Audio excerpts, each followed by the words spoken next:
Hello दोस्तों, welcome back to LR chemistry YouTube channel. Chemistry की रंगीन दुनिया में आपका स्वागत है। केमिस्ट्री के इस चैनल में मिलेंगे केमिस्ट्री के अमेजिंग से क्वेश्चन आंसर उनको सॉल्व करने के लिए धमाकेदार ट्रिक्स और साथ साथ कुछ विजुअलाइजेशन के साथ अमेजिंग से फैक्ट्स। तो दोस्तों, यदि इन सभी चीजों की रिक्वायरमेंट है तो प्लीज मेरे चैनल को सब्सक्राइब कीजिए और बेल आइकन को ऑन कर लीजिए और साथ साथ कुछ अपने दोस्तों के साथ इस वीडियो को शेयर कीजिए और लाइक कीजिए। तो दोस्तों, अब हम ज्यादा बातें ना करते हुए हम आ जाते हैं अपने चैप्टर 9 में, जो कि आज पार्ट 3 कर रहे हैं, जिसमें हम हाइड्रोजन के उपयोग एवं उसके कुछ इंपॉर्टेंट कंपाउंड्स हैं उनके बारे में हम जानकारी निकालेंगे। तो ज्यादा बातें ना करते हुए और साथ ही साथ इसकी जो बनाने की एक जो लैब मेथड है, लैब मेथड के बारे में भी आज बात करेंगे। लैब मेथड की, तो लैब मेथड में क्या करना पड़ेगा अपने को, आप देख सकते हैं इस तरीके का एक सेटअप तैयार होगा आपके पास। तो इस सेटअप में जो है आप जो है सबसे पहले एक जो है भट्टी जो है ये पूरा कांच की नली होगी। कांच की नली को जो है आप एक भट्टी में रखेंगे और उस भट्टी को जो है 600 से 700 डिग्री सेल्सियस, कितनी 600 से 700 डिग्री सेल्सियस ताप तक आपको गर्म करना है। और इसके पश्चात जो है जब गर्म हो जाएगा तो ये जो है पाइप जो है ये काय का है, लोहे का। ये है काय का पाइप, लोहे का। और ये जो ये है कांच के बने हुए। और ये पूरा पाइप जो है, जो मोटा वाला पाइप है, ये है आपका लोहे का पाइप। तो ये पाइप में जब आप करेंगे तो ये लाल रक्त तब तो गर्म तो लगभग हो जाएगा। तो या फिर जैसा भी गर्म होगा 600-700 डिग्री सेल्सियस तक गर्म कर लेंगे। और उसके पश्चात क्या करेंगे आप देखिए, जरा दिमाग का लगाइए आप पूरे तरीके से यहीं पर प्रेरणा है।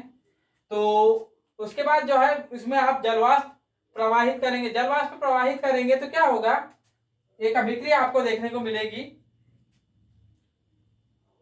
कि Fe प्लस H2O। तो यहां पर पे हो जाएगा ये 2 और यहां पर पे 3Fe। तो ये जो है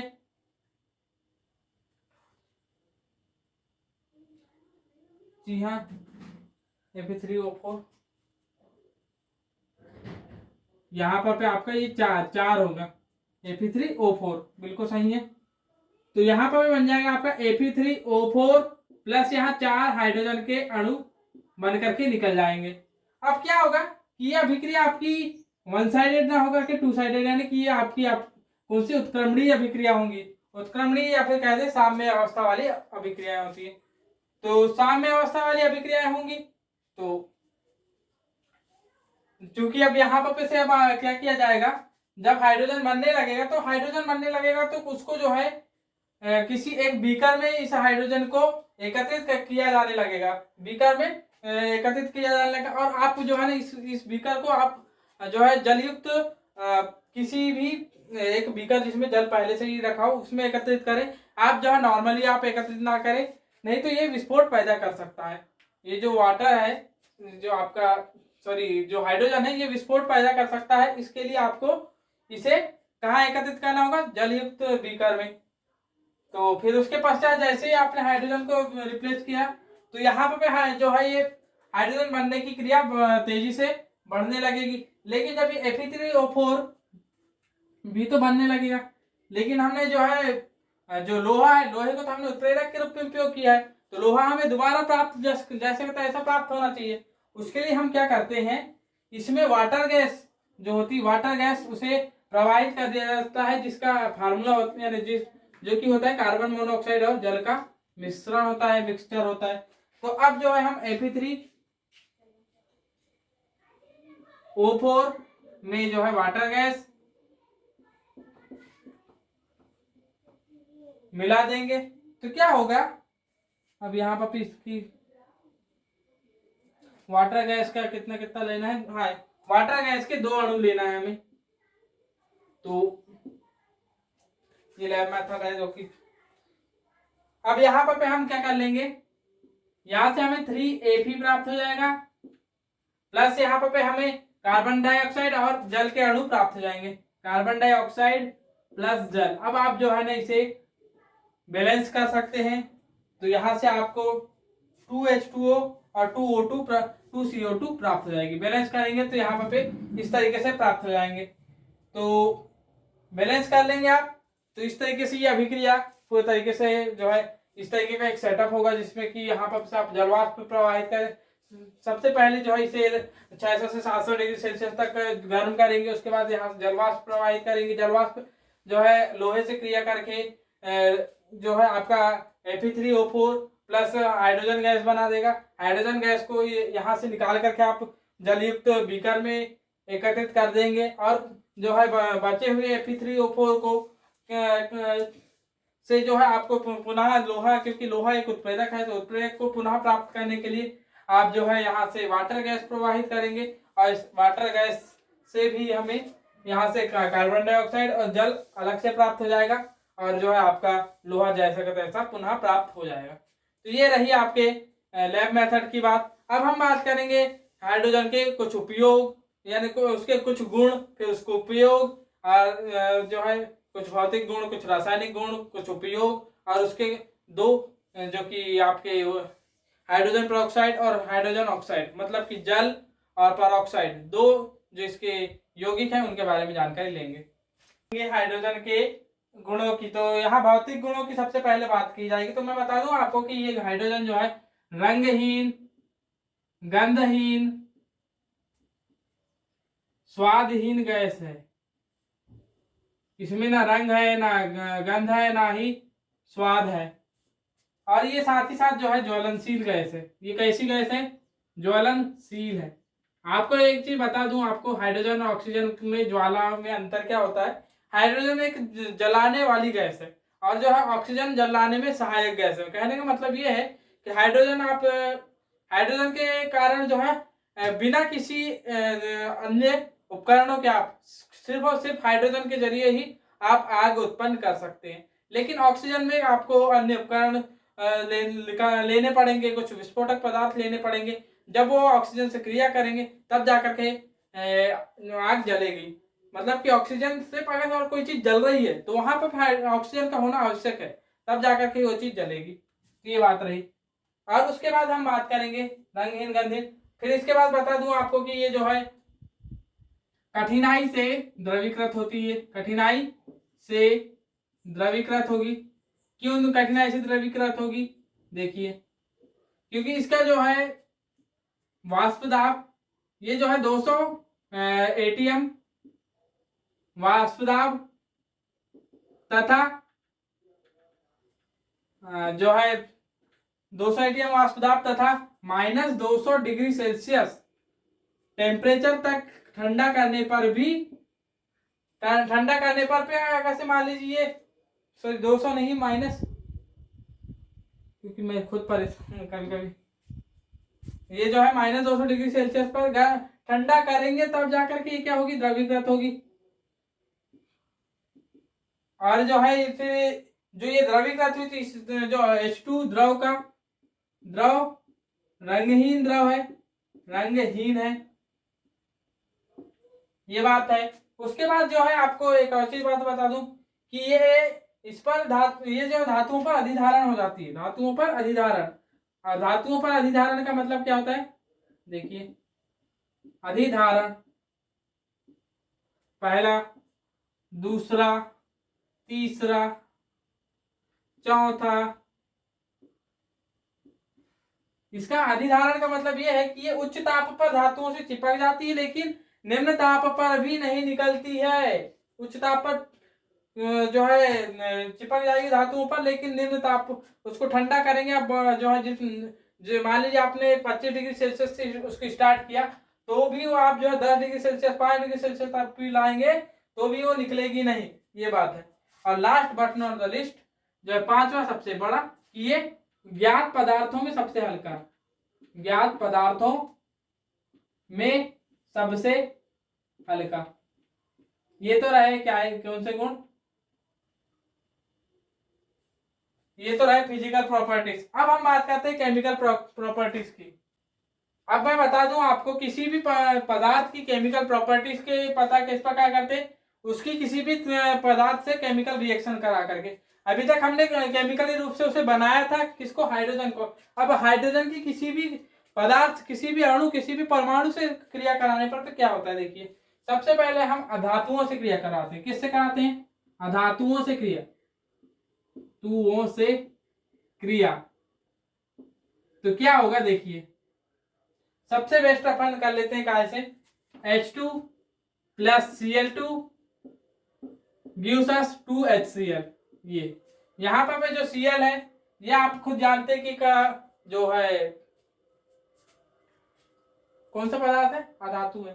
अधातु है, अधातु जब हाइड्रोजन से क्रिया करेगी तो जो है ये H प्लस में हो जाएगा, 2H प्लस बन जाएगा, प्लस 2 इलेक्ट्रॉन दे देगा। और जबकि ये Cl जो है Cl माइनस 2Cl माइनस में रहेगा।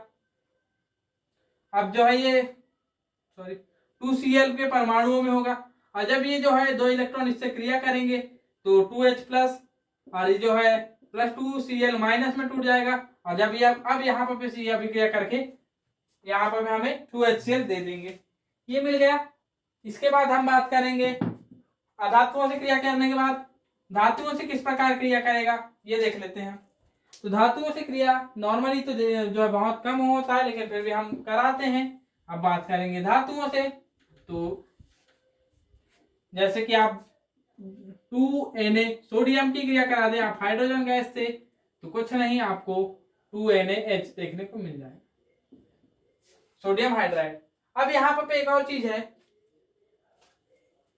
अभी इसके पहले आपने देखा होगा, अभी यहीं पर देख लेते हैं, यहाँ पर 2Na प्लस 2 इलेक्ट्रॉन, और यहाँ पर जो है हाइड्रोजन 2H में, और फिर इसके बाद 2Na प्लस, और ये जो 2 इलेक्ट्रॉन ग्रहण करके 2H माइनस में आ जाएगा। तो आपने देखा हाइड्रोजन यहाँ पर एक तो H प्लस में और दूसरा H माइनस में टूटा। तो मैं बता दूं कि यहाँ पर जो H प्लस है इसे जो है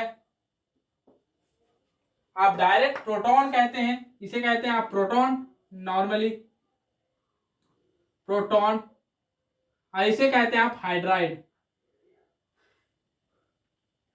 हाइड्राइड ये है, जहां हाइड्रोजन पर नेगेटिव चार्ज वहां हाइड्राइड, और जहां पॉजिटिव चार्ज वहां प्रोटॉन, ये ध्यान रखेंगे। तो ये रही बात, धातुओं से क्रिया बता दिए। अब बात करते हैं जो हाइड्रोजन के कुछ अपचायक गुण हैं, कि ये जो है कुछ जगहों पर अपचयन का कार्य करती है। तो देखिए अब यहाँ पर अपचायक गुण के लिए, तो यहाँ पर हम जो है अपचायक गुणों के लिए, अपचायक, तो सबसे पहले अब हम बात कर लेते हैं Fe2O3 प्लस H2। तो जी हाँ, इसके बाद जो है Fe यहाँ पर बन जाएगा FeO प्लस यहाँ H2O बन जाएगा।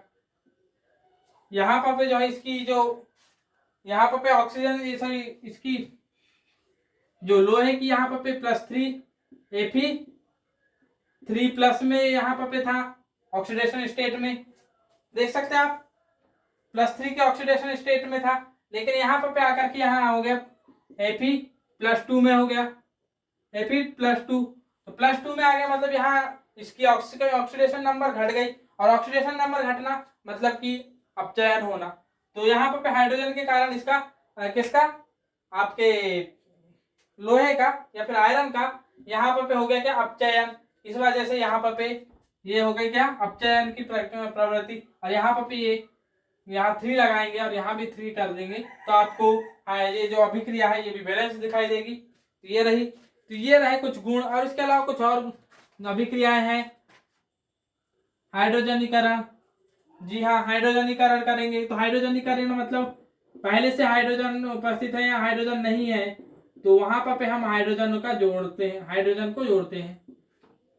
हाइड्रोजनीकरण मतलब हाइड्रोजन का जोड़ना, हाइड्रोजनीकरण का मतलब होता है हाइड्रोजन का जोड़ना। अब हाइड्रोजन का जोड़ना किस प्रकार जुड़ेगा, तो मान लीजिए आपने CH ट्रिपल बॉन्ड CH है, यहाँ पर आपने H2 जोड़ दिया आपने, कोई कंडीशन? निकिल, जी हाँ, निकिल धातु जो है अपचयन के लिए सबसे बेस्ट होती है, याद रखेंगे आप। तो आपने निकिल धातु को का उपयोग किया तो अपचयन बहुत तेजी से होगा। और अपचयन का मतलब होता है, आप तो जानते हैं, डायरेक्ट ही हाइड्रोजन का जोड़ना। एक प्रकार से हाइड्रोजनीकरण और अपचयन एक दूसरे के पूरक वाक्य हैं, या फिर कह दे तो पर्यायवाची वाक्य हैं। तो यहाँ पर पे और जो है हाइड्रोजनीकरण में जो है यहाँ पे हाइड्रोजन का अपनी ऑक्सीकरण हो रहा है, लेकिन यहाँ पे डायरेक्ट हाइड्रोजन जुड़ जाएगा, बस इतनी सी बात है। अपचयन में जो है हाइड्रोजन का ऑक्सीकरण होता है, यहाँ नहीं होता है। देख लीजिए यहाँ पर पे। तो इस तरीके से CH2 हो जाएगा। और यहाँ पर पे पहले जो है ये एथाइन था, ये एथाइन था, ये अब एथीन में बदल गया है। तो ये कुछ नामी रिएक्शंस हैं। अब जो है इसके पश्चात अब हम बात करते हैं ये जो इसके दो यौगिक हैं, जल और हाइड्रोजन पर ऑक्साइड, उनके बारे में। क्या कहना जी, अभी दिमाग में नहीं आ रहा है? वाष्प जो बनता है तो वो जो है आपके टेम्परेचर होता है क्वथनांक। जी हाँ, क्वथनांक जो है इसका आपको पता है कि क्वथनांक 100 डिग्री सेल्सियस होता है। और जो है यहाँ पर एक हाइड्रोजन बॉन्ड भी पाया जाता है। यहाँ क्या पाया जाता है? Hydrogen bond. और कुछ स्पेशली चीजें जो जो है वो बता देना चाह रहा हूं मैं आपको। जो है इसकी आकृति जो है आपको किस प्रकार देखने को मिलेगी। तो जो आपका जल है तो ये जो है वी शेप का होता है, ये होता है वी शेप। इसके जो अणु होते हैं उसमें उनके अणु की आकृति होती है वी शेप की।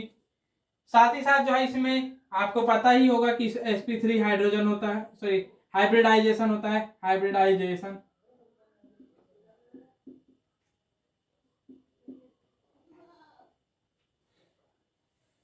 और कुछ यहाँ पे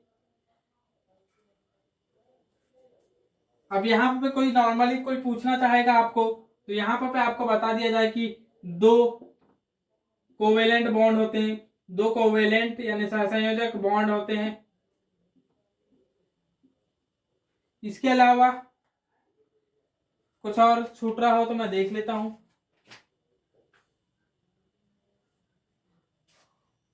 फिर इसके बाद ये जो है आपका अनुचुंबकीय होता है,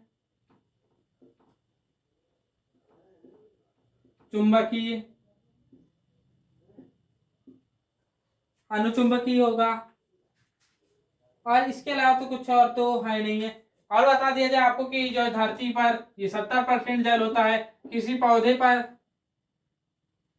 70% पृथ्वी पर, 90% किसी पौधे में 65% मानव शरीर में क्या होता है। ये सभी चीजें जो है ये सब यानी जल है, जल कहाँ कितने प्रतिशत होता है ये है। जल का उपयोग फिर आपको तो जो है जल के कितने उपयोग हैं आप खुद ही कर लेते हैं, ये तो कुछ नॉर्मल उपयोग तो बता देंगे। कुछ जो स्पेशल उपयोग है जो कि है जो आपका ये किसी नाभिक की विखंडन की क्रिया में भारी जल एक होता है। तो भारी जल का जो है ड्यूटेरियम से बनता है, और ड्यूटेरियम का से बने हुए जल का उपयोग जो है आप नियंत्रक के रूप में करते हैं। कहाँ करते हैं? नियंत्रक या मंदक के रूप में जो है आप अपने नाभिक की विखंडन की अभिक्रियाओं में करते हैं। तो ये सारी चीजें इसके गुणधर्म है। अब यहाँ पर आती बात, मेन बात जो आती है कि आप जो है ना इन्हें यहाँ पर जल के दो प्रकार पढ़ेंगे जो कि आपकी जो मेन पुस्तक में है, और जो थोड़े अलग चीजें हैं। तो दो प्रकार के जल होते हैं, कठोर एवं मृदु जल। कठोर एवं मृदु जल। तो कठोर एवं मृदु जल, तो अब आपको बता दिया जाए कि जिसमें कैल्शियम फास्फेट, कैल्शियम फास्फोरस और जो है आपके सॉरी कैल्शियम मैग्नीशियम जैसे घुलनशील बाइकार्बोनेट देखिए,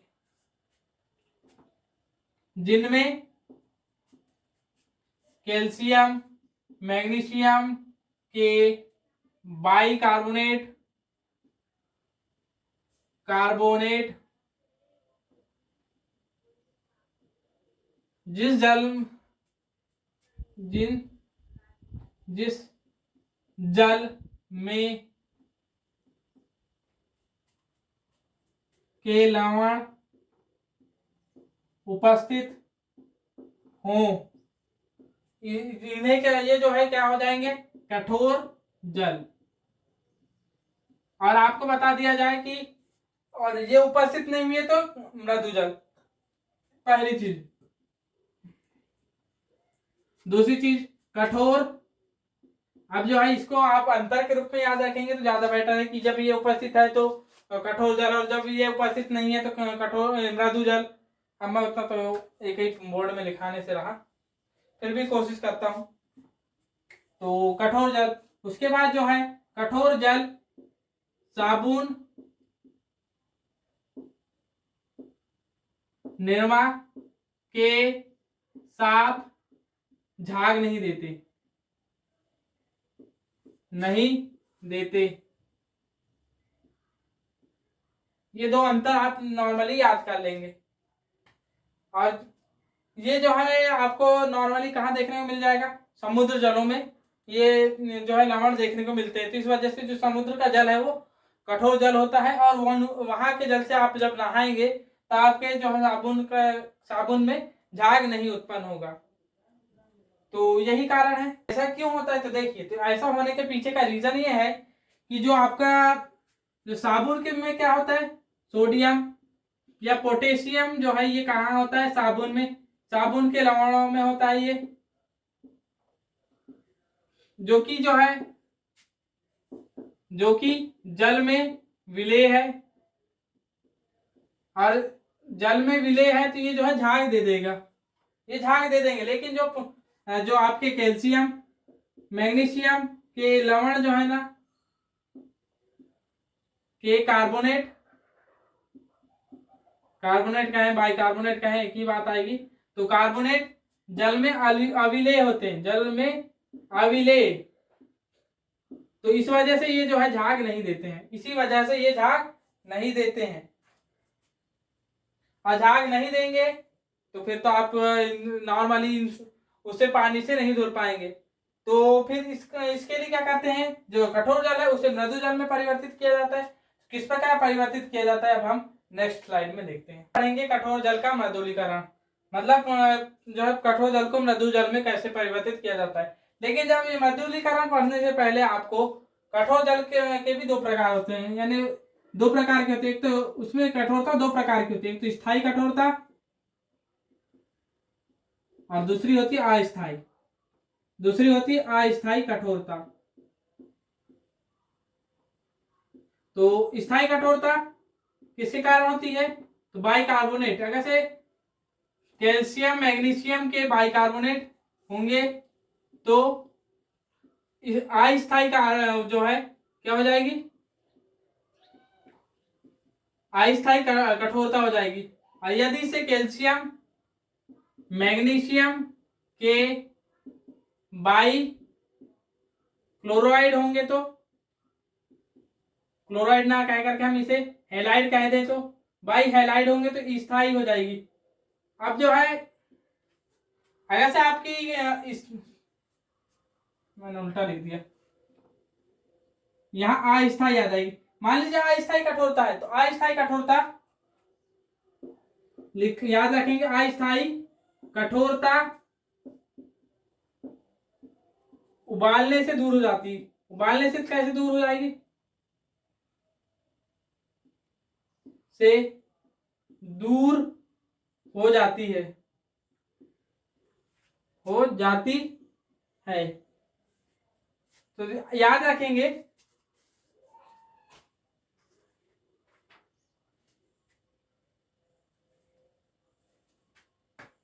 चूंकि Mg2 से CO3 MgCO3 जो है ये आपके जो क्या कहना चाहिए, अब बाइकार्बोनेट है तो बाइकार्बोनेट का सूत्र क्या होता है, तो H3O3 ये होता है, और जबकि इसकी जो है एक ही मात्रा होती थी यहाँ H3O3 ये होगा। तो ये बाइकार्बोनेट को जब उबालेंगे हम, गर्म करेंगे, तो क्या होगा, ये बन जाएगा आपका MgOH, यहाँ पर भी MgCO3 प्लस H2O। अब बैलेंस करके देखते हैं, कुछ बचा क्या यहाँ, MgCO3 फिर बच गया यहाँ पर पे, फिर H2O, दोनों H हो गए, प्लस O2 बच गया। तो बैलेंस करने करेंगे आप, बिल्कुल हो जाएगी, 2 3 3 और 3 6 6। हाँ सबसे पहले हाइड्रोजन करते तो 2 हाइड्रोजन, बिल्कुल 6 ऑक्सीजन, बिल्कुल सही। अब बच गया क्या, कार्बन 2, बिल्कुल कार्बन, कार्बन कहाँ गए थे, और मैग्नीशियम एक ही है तो बिल्कुल सही। तो कार्बन की थोड़ी सी गिनती में, और अधिकतर बार देखा जाता है कि कार्बन की गिनतियों में गड़बड़ी हो जाती है, यहाँ पर आप कार्बन के ऊपर ध्यान ना दें ज्यादा उतने अच्छे से। तो ये रही, इस तरीके से जो है ये जो है अभिक्रिया चलते रहती है। और उसके पश्चात फिर अब यहाँ पर इस पॉइंट देख रहे हैं कि आपका जो है जल प्राप्त हो गया है, मधु जल इसे ही कह देंगे। अब जो है जब स्थायी कठोरता होगी, तो स्थायी कठोरता में क्या होते हैं, कैल्शियम के बाई क्लोराइड, कैल्शियम के बाई क्लोराइड होंगे, बाई क्लोराइड नहीं डाई क्लोराइड, बाई और डाई में थोड़ा सा कंफ्यूजन हो जाता है, डाई क्लोराइड होंगे या डाई हेलाइड होंगे। तो हम कैल्शियम इसकी अभिक्रिया जो है इसे, तब हम क्या करेंगे, देखिए लिख करके बता देता हूं आपको, जिससे कि आपको दिमाग में रहे। स्थायी कठोरता को हटाने के लिए सर्वप्रथम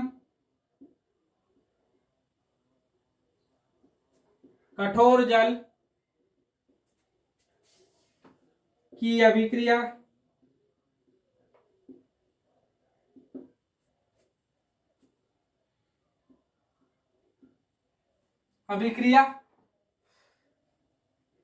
धावन सोडा से कराकर,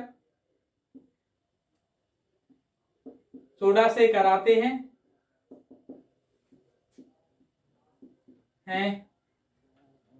जिससे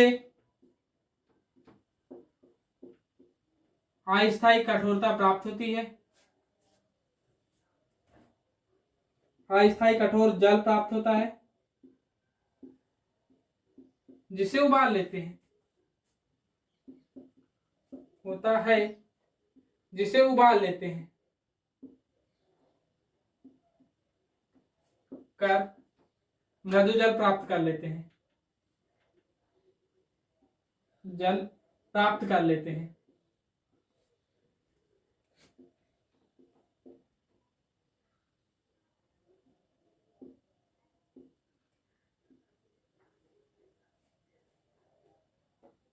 तो अब यहाँ पर पे जो है आपकी कैल्शियम क्लोराइड की अभिक्रिया Na2CO3 से कराएंगे,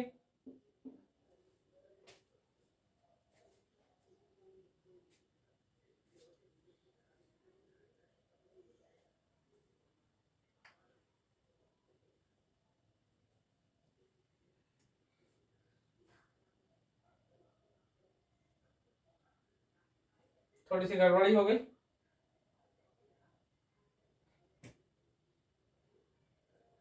धावन सोडा तो यहाँ पर जो है HCO3, तो यहाँ पर इससे क्या अभिक्रिया कराएंगे आप, तो जो है कैल्शियम बाइकार्बोनेट प्राप्त हो जाएगा, और फिर यहाँ पर आपको 2NaCl प्राप्त हो जाएगा, और फिर तो आपको इसके बाद की अभिक्रिया तो मैंने बता ही दिया हूँ, तो वैसे कर देंगे तो आपको जो है प्राप्त हो जाएगा। अब यहाँ पर आपके दिमाग में क्वेश्चन आएगा कि सर अस्थायी कठोरता है कि स्थायी कठोरता है कैसे प्राप्त करेंगे, तो इसे जो है अस्थायी कठोरता के रूप में पहले ट्रीट करेंगे आप। मतलब सबसे पहले आप उबालेंगे, उबालने पर यदि आपकी कठोरता दूर हो जाती है तो ठीक है, वो आपको फिर कोई तो आपकी वो अस्थायी कठोरता है। और अगर दूर नहीं होती है तो वो स्थायी कठोरता है। और उसे पहले आप जो है फिर उसके बाद सबसे पहले आप धावन सोडा से अभिक्रिया करवाइए उसकी, और उसके बाद फिर तो आपको अस्थायी कठोरता प्राप्त हो जाएगी। फिर से दोबारा से उबाल लीजिए, आपको मिल जाएगा आपको मृदु जल। बात करेंगे हाइड्रोजन पेरोक्साइड, जिसका जो है केमिकल फार्मूला होता है H2O2। तो अब यहाँ सबसे पहली क्वेश्चन आपके दिमाग में आएगा कि इसे हाइड्रोजन पेरोक्साइड क्यों कहते हैं, पेरोक्साइड। तो बता दूं आपको कि इसमें ऑक्साइड ऑक्सीजन ऑक्सीजन के मध्य बंद होता है, और उसके अलावा जो है अन्य परमाणुओं से भी ऐसा यौगिक जिसमें ऑक्सीजन ऑक्सीजन बंध के अलावा अन्य परमाणुओं के से भी ऑक्सीजन जुड़ा होता है, उसे कहते हैं पेरोक्साइड। और ये हाइड्रोजन से जुड़ने के कारण इसे हाइड्रोजन पेरोक्साइड कहते हैं। ऑक्सीजन ऑक्सीजन बंध है इसलिए पेरोक्साइड। तो अब यहाँ पर पे पहली बात तो ये sp3 हाइब्रिडाइजेशन है। फिर दूसरी बात ओपन बुक स्ट्रक्चर है, इसकी ओपन बुक स्ट्रक्चर होती है। ये किस तरीके की होगी, तो देखिए सबसे पहले हाइड्रोजन इस तरीके से, ऑक्सीजन ऑक्सीजन,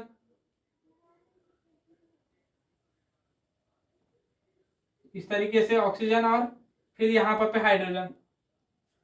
कुछ इस तरीके की ही बनेगी इसकी स्ट्रक्चर, ओपन बुक टाइप की।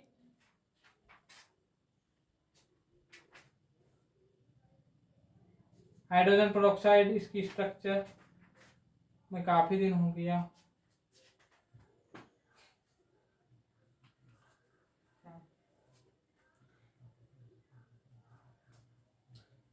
ओपन बुक स्ट्रक्चर है इसकी, और साथ ही साथ जो है इसके कुछ अन्य गुण है, तो उनके बारे में भी हम बात करेंगे। लेकिन सबसे पहले हम इसके बनाने की कुछ विधियां हैं।